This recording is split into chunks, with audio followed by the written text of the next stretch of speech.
Well, it's snowing again. Quite a lot of snow actually, so far. I just returned home from the store. I had to go pick up a couple things. I wasn't sure if I should drive to a store, but it wasn't that bad. The roads are a bit drifty. Some deep drifts. It wasn't slippery though. The Dodge made it through it okay.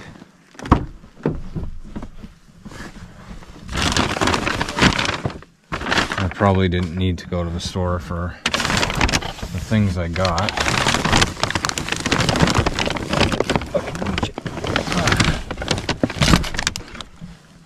But I thought I would go anyway to see what the roads were like.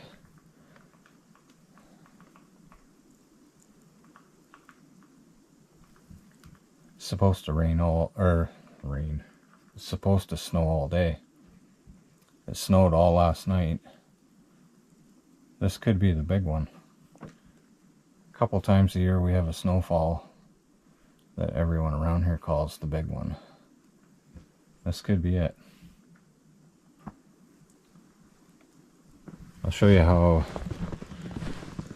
it's been drifting in certain places.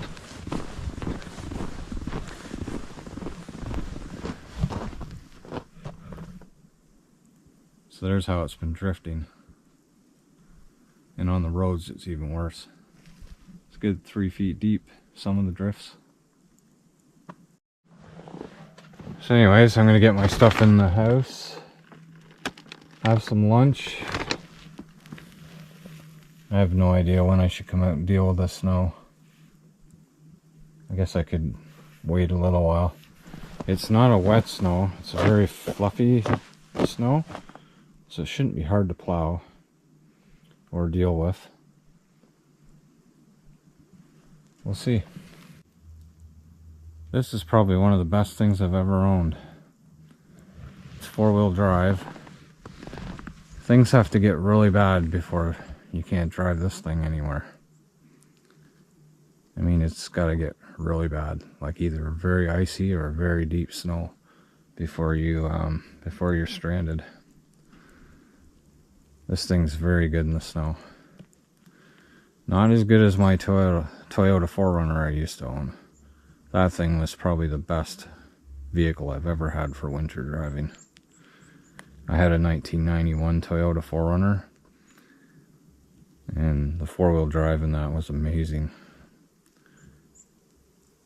I think the difference is the Toyota had a shorter wheelbase, less horsepower, and better tires. It had an all-terrain tire on it, 31-inch tire. But this truck is pretty good. Pretty impressed with it.